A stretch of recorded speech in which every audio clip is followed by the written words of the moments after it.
Salut les vaillants, j'espère que vous allez tous et toutes bien. Je suis ravie de vous retrouver aujourd'hui sous ce ciel de pleine lune en Capricorne Round 2. Cette année, nous avons deux pleines lunes en Capricorne.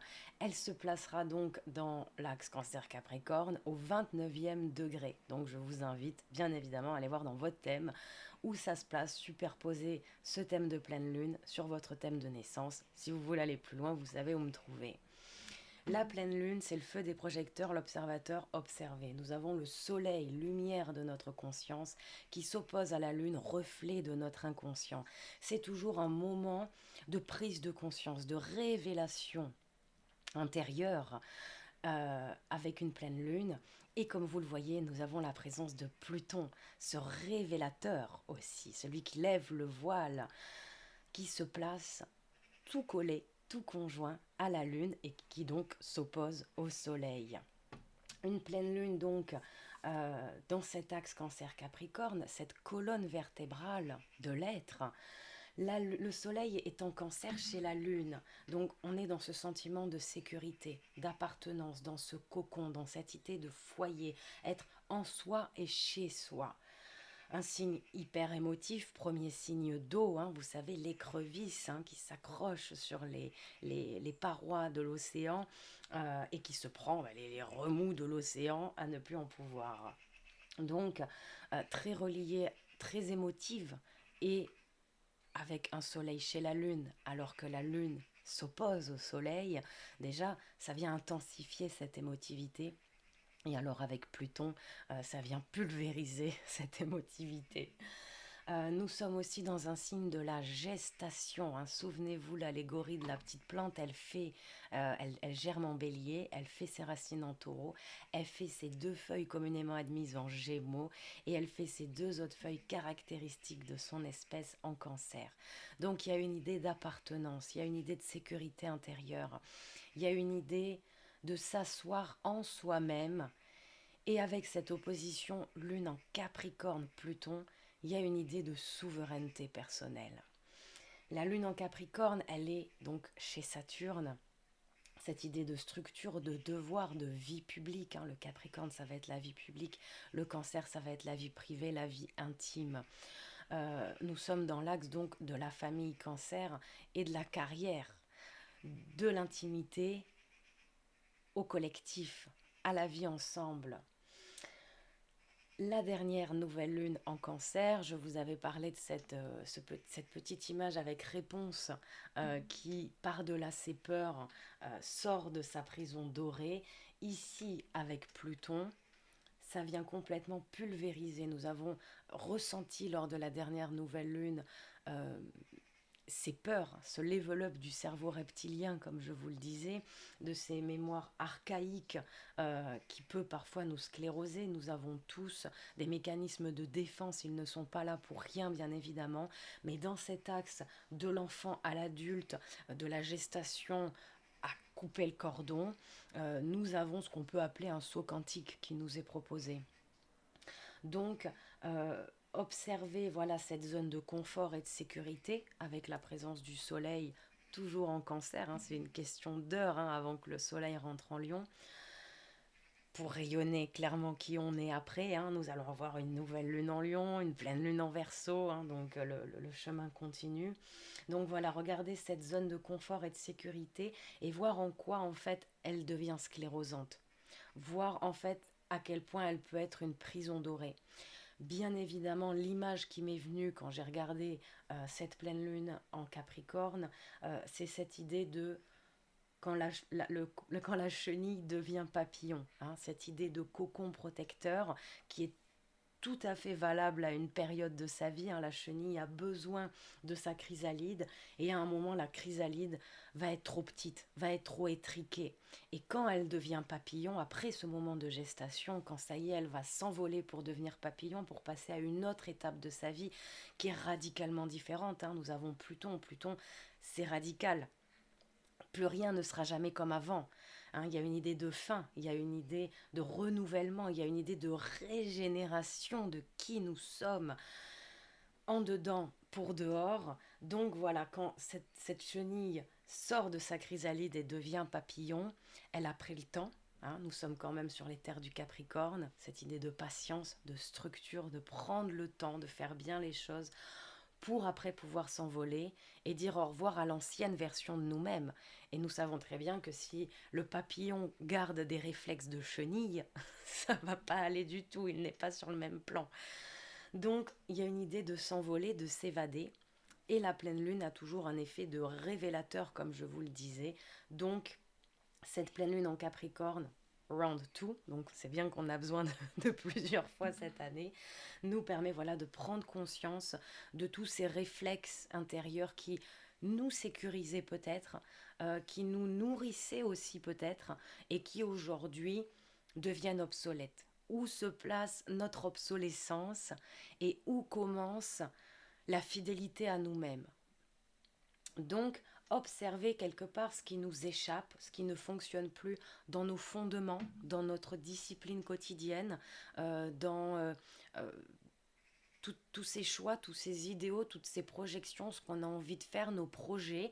Peut-être que pour prendre forme, pour prendre vie, pour s'incarner en nous-mêmes sur cette terre et dans cette vie, eh bien, nous avons des freins qui sont là, sûrement très inconscients. La Lune nous parle d'inconscient, le Soleil est en Cancer chez la Lune qui nous parle de l'inconscient, et s'il y a bien une planète qui nous parle de l'inconscient, c'est Pluton.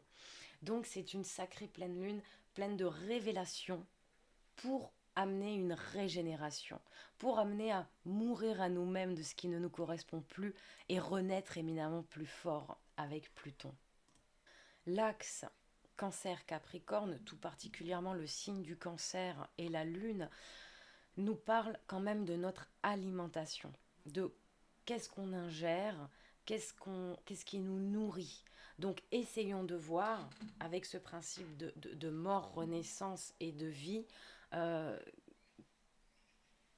qu'est-ce qui justement peut prendre racine en nous-mêmes, qu'est-ce qui peut nous nourrir. Ça peut passer par des changements alimentaires.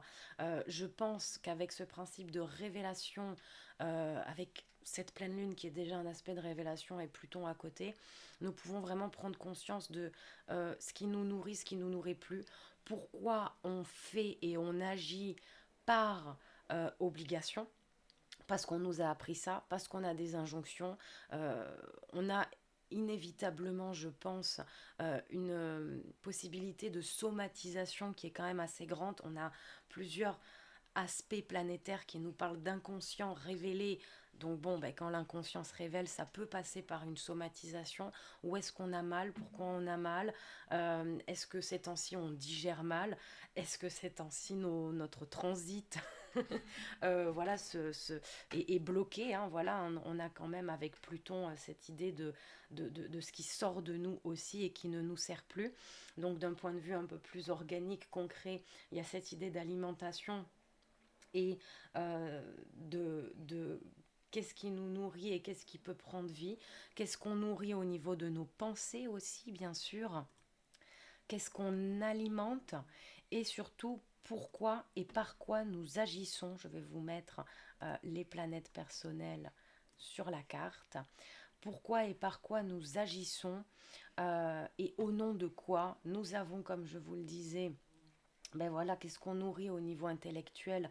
On a Mercure en Lion, donc on vient se reconnecter à nous-mêmes, parler de nous, faire la lumière sur certaines choses. Vénus en Lion, hein, on a quand même un relationnel dans ce signe gouverné par le Soleil, le Lion, de chaleur, de rayonnement, de se mettre en scène avec cette pleine lune qui nous dit coupe avec ce qui ne t'appartient pas. On a tous des injonctions, on a tous eu une éducation. L'axe Cancer-Capricorne nous parle quand même de l'enfance, de l'éducation qu'on a eue. Et avec cette présence de Pluton, on nous invite vraiment à faire le tri, à nettoyer, à épurer tout ce qui ne nous correspond plus et qui peut être un frein pour notre échappée belle, notre envolée, tel un papillon qui sort de sa chrysalide. Nous avons un merveilleux aspect exact avec Neptune. Vous voyez, Neptune sera à 29 degrés des poissons, il commence à se rapprocher du signe du bélier. Et donc, ce Neptune se place au trigone parfait du Soleil et au sextile parfait de la Lune. Donc, il y a beaucoup d'inspiration. Il y a beaucoup. La pleine lune, comme je vous disais, c'est le feu des projecteurs, c'est une période de lucidité, si je puis dire, alors que Neptune, dans son aspect ombragé, c'est plutôt le flou, le nébuleux. Dans le côté positif, c'est l'inspiration, c'est prendre de la hauteur, c'est aller au-delà. Et nous sommes quand même avec une planète Neptune métamorphe, donc on a cette capacité de changer de forme. On a l'inspiration des eaux poissons, avec Neptune, maître des poissons chez lui, qui vient nous amener un flux comme ça, euh, comme tout simplement les vagues, hein, les marées, vous voyez, qui viennent nettoyer, qui viennent épurer, ou même qui viennent nous renvoyer le plastique qu'on jette dans la mer, vous voyez. Donc, avec cette idée, comme je vous disais, de transit, de comment ça va aussi de ce côté-là, on peut tout à fait, ben voilà, voir ce qu'on doit recycler, gérer, jeter, par exemple le plastique qu'on jette dans les océans, pour parler un peu écolo. Et puis, d'un autre côté, on a bien sûr ben voilà, cet assainissement intérieur soutenu par une révélation intérieure. Nous avons ensuite, si on monte le thème avec l'heure précise, comme vous le voyez, un ascendant balance. L'ascendant, c'est ce qu'on vient apprendre, c'est ce qu'on vient développer aussi lors de cette pleine lune, l'ascendant balance, l'équilibre, ça me fait penser bien sûr à la tempérance.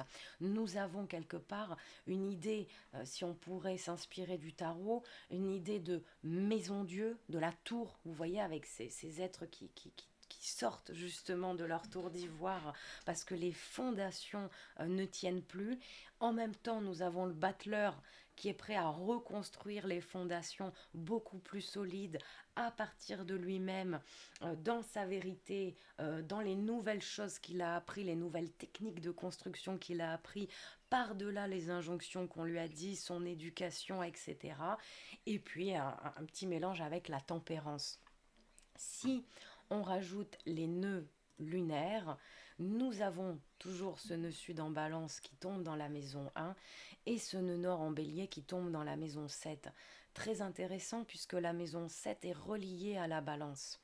Donc il y a vraiment cette idée de tout ce taf-là dont je vous parle, c'est pour aussi affirmer nos valeurs sans lutter ni se battre contre elles, au contact de l'autre, en présence de l'autre. Être vraiment, c'est pour ça que je vous parlais de souveraineté personnelle au début, être vraiment un roc solide en soi-même, avec toute cette eau et tout cette eau magma avec Pluton qui peut nous amener à, à avoir une espèce de tabula rasa intérieure où on vient vraiment alchimiser quelque part, épurer totalement, pour que quand nous sommes au contact des autres, nous soyons totalement en nous-mêmes et que l'autre ne nous influence pas là où il est nécessaire d'être justement ancré, solide et toujours voilà avec ce nœud nord en bélier, affirmer ses valeurs sans lutter ni se battre contre elles, apprendre à dire je, développer un ego sain et serein, et ne pas être déstabilisé par le moindre mouvement extérieur, un contact, un échange où on a toujours l'impression de devoir se justifier, se légitimer. Non, on apprend à dire je. Entre le bélier et le cancer, hein, il y a cette idée de cohérence et de cohésion intérieure affirmée et on vient affiner cette affirmation personnelle. Il peut aussi bien évidemment y avoir un gros taf au niveau transgénérationnel. Nous sommes quand même avec un soleil en cancer, la famille d'où je viens, ma filiation, mon nom de famille, mes parents, avec la lune qui nous parle aussi de notre enfance et des enfants si vous en avez. Donc on peut aussi voilà vraiment avoir on coupe le cordon au niveau de notre arbre généalogique. Au niveau transgénérationnel, si vous êtes intéressé par tout ça, ben bien sûr, je pense qu'il y a une certaine présence des ancêtres qui est là et qui peut tout à fait nous amener à dépasser et à œuvrer dans notre arbre généalogique pour nettoyer, épurer, purifier, ne pas répéter des cycles et inviter la spirale de l'évolution. La présence d'Uranus en taureau, voyez, il est à 26 degrés, donc il est au sextile quand même assez précis du Soleil, et il fait un beau trigone à la Lune, hein, 26, 27, 28, 29, 3 degrés d'orbe, on garde. Donc vous voyez, il y a Neptune qui vient nettoyer, et il y a Uranus. N'oublions pas que la planète Uranus, son glyphe représente un être humain qui déploie ses ailes, qui brise ses chaînes. Les chaînes en taureau, des précarés, du quelque chose de conservateur, du toujours pareil. Donc on a vraiment cette énergie de renouvellement, révélation, régénération pour cette pleine lune en Capricorne dans nos structures, dans tout ce qui a toujours été établi. Le Capricorne, c'est tout ce qui dure et qui est dur. C'est les 10 commandements, c'est la pierre, c'est tout ce qui est solide. Donc c'est pour refaire du solide. C'est pour ça qu'il y avait cette image, je pense, qui m'est venue avec la maison Dieu, mais le battleur à côté qui vient revoir les fondations pour que sa maison intérieure lui ressemble. Donc observez ce qui vous échappe, là où ça freine, là où c'est dur, hein, avec cette image de la marée, de l'océan, etc. Regardez où ça freine, où ça vous échappe, ou dès que vous essayez de maintenir quelque chose, c'est pas que ça vous est interdit ou que ça ne vous est plus accessible, mais c'est qu'il y a une manière différente de faire. Et regardez aussi, voilà, s'il y a des douleurs, s'il y a des somatisations au niveau de l'alimentation aussi, ça peut être pour moi des indicateurs dans un plan plus concret, plus visible, de où on doit agir et où on doit fluidifier et régénérer ce qui peut en fait bloquer parce que ça ne nous sert plus comme voilà, le papillon qui sort de sa chrysalide. On va voir avec le Dixit des petites synchronicités, s'il peut nous dessiner cette pleine lune en Capricorne. Je vais peut-être mettre sur pause pour éviter de vous faire le bruit, désolé.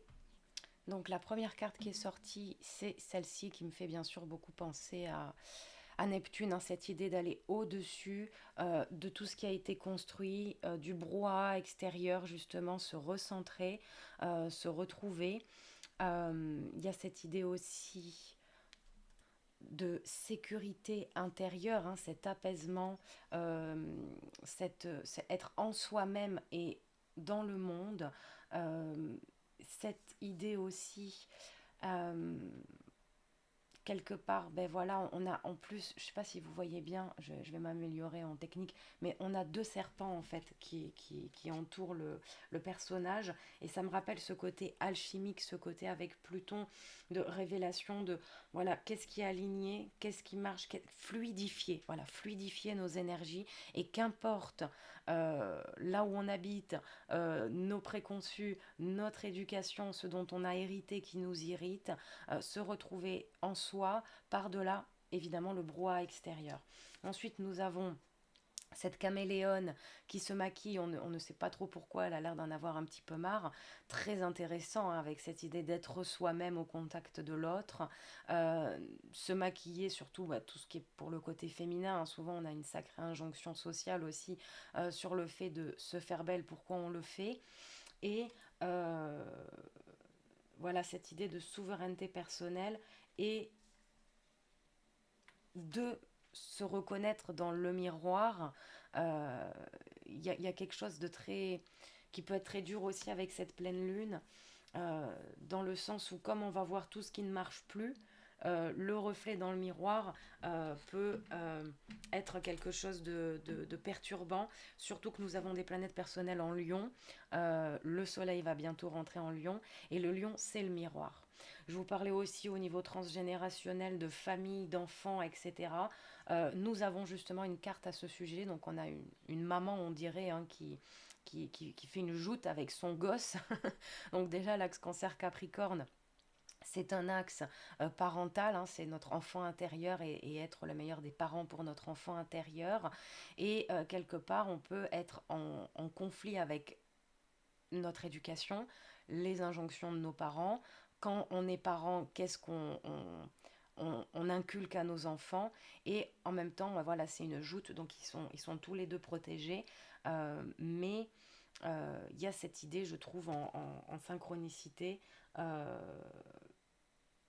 de, ne, de ne pas mettre sous silence notre enfant intérieur, euh, car quelque part, ce qui me vient, c'est que notre enfant intérieur est relié à notre âme et il est là avant même qu'on ait une éducation. C'est l'éducation qui va peaufiner, qui va galvauder, qui va abîmer ou qui va au contraire inspirer notre enfant intérieur à se réaliser dans le monde. Donc recontacter cet enfant intérieur, dire merci à nos ancêtres, dire merci à notre éducation et rendre à César aussi ce qui ne nous sert plus sans forcément, voilà, vous voyez avec ce nœud nord en bélier, affirmer ses valeurs sans lutter ni se battre contre elles. Je trouve ça intéressant comme synchronicité en carte. Ensuite, qu'est-ce que nous avons besoin de développer? Quelles sont voilà, les énergies à cultiver en nous-mêmes durant cette traversée pour au mieux se retrouver à la sortie? La première carte, c'est se faire confiance. Effectivement, je trouve ça intéressant parce qu'il y a une idée d'intuition, il y a une idée de on est un petit peu seul lors de cette pleine lune en Capricorne conjointe Pluton, parce qu'en moment c'est un travail qui nous est demandé de le faire sincèrement, vraiment, et euh, l'autre peut que nous conseiller de bien faire ce travail de régénération, mais en même temps, euh, on est vraiment avec notre intuition. On est dans le silence bruyant de nos moquements à nous-mêmes. Donc, se faire confiance. Je lis la carte au cas où pour les synchronicités. Ton instinct, ton intuition, ton corps et ton cœur sont autant de bons guides qui te sont propres. Donc, vous voyez, c'est cette idée aussi de somatisation, de qu'est-ce qu'on ressent. Voilà. Reprends ton pouvoir. Pluton, c'est le pouvoir. Je vous parlais de souveraineté personnelle. Reprends ton pouvoir. Laisse de côté les conseils extérieurs. Écoute ce que te dictent tes boussoles intérieures. Bon, mais voilà, je ne peux pas mieux dire. Je ne sais pas si c'est flou ou pas, désolé. Cette carte est un parfait résumé de ce qu'on disait avant.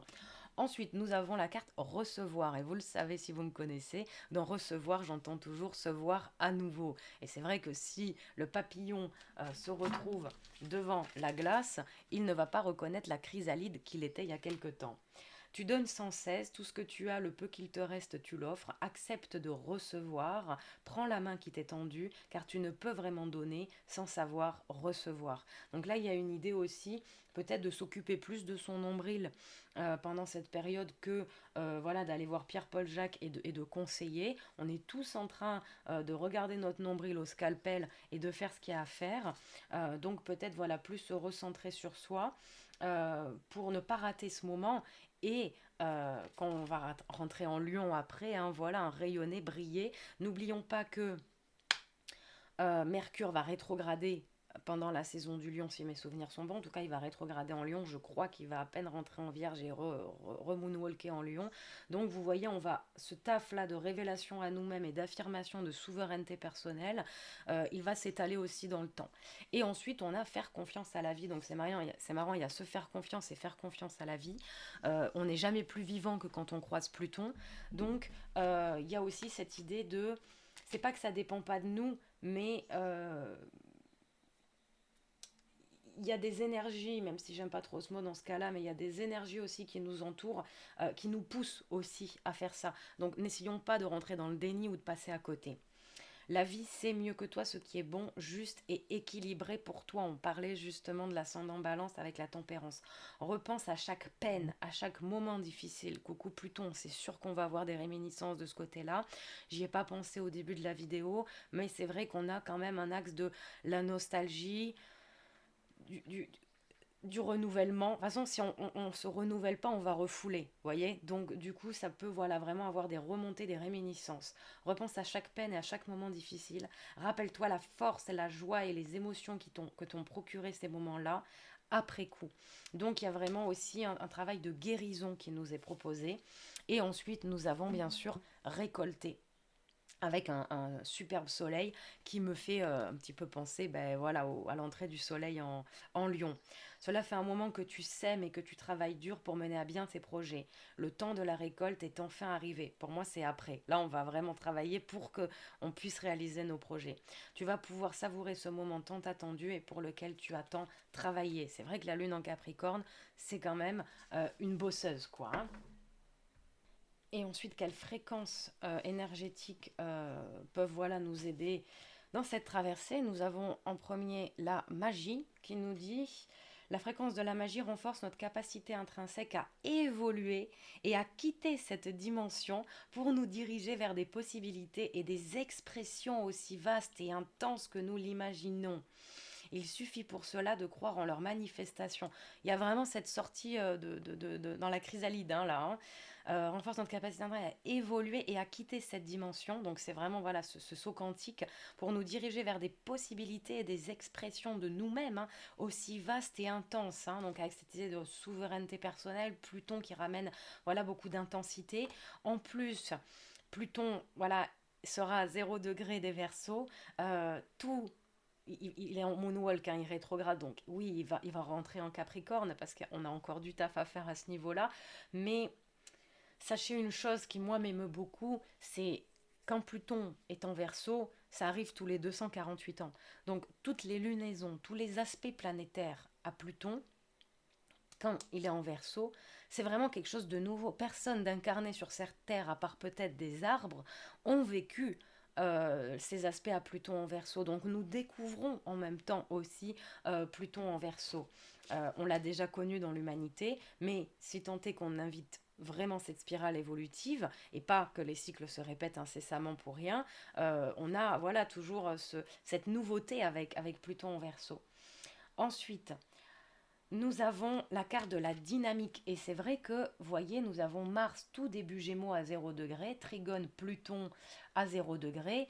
Ça y est, nous allons rentrer dans voilà l'aspect de Trigone entre Pluton et Mars, deux planètes qui nous poussent à qui nous parle de dynamique, hein, qui nous parle de se dépasser, qui nous parle de mise en mouvement dans l'air, dans la nouveauté avec le signe des Gémeaux et du Verseau. La fréquence de la dynamique renforce notre capacité à harmoniser les dimensions et les caractéristiques issues de différentes origines et fréquences.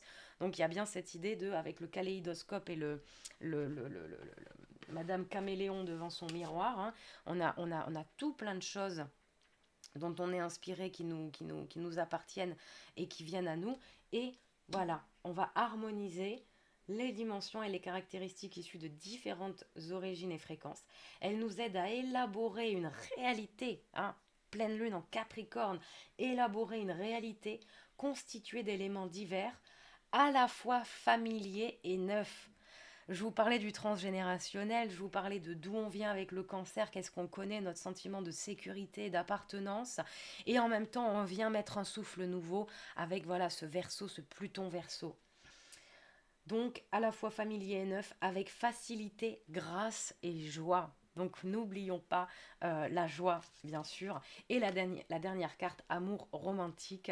La fréquence de l'amour romantique soutient le voyage qui nous permet de nous épanouir à travers l'expérience et le reflet d'un amour conscient.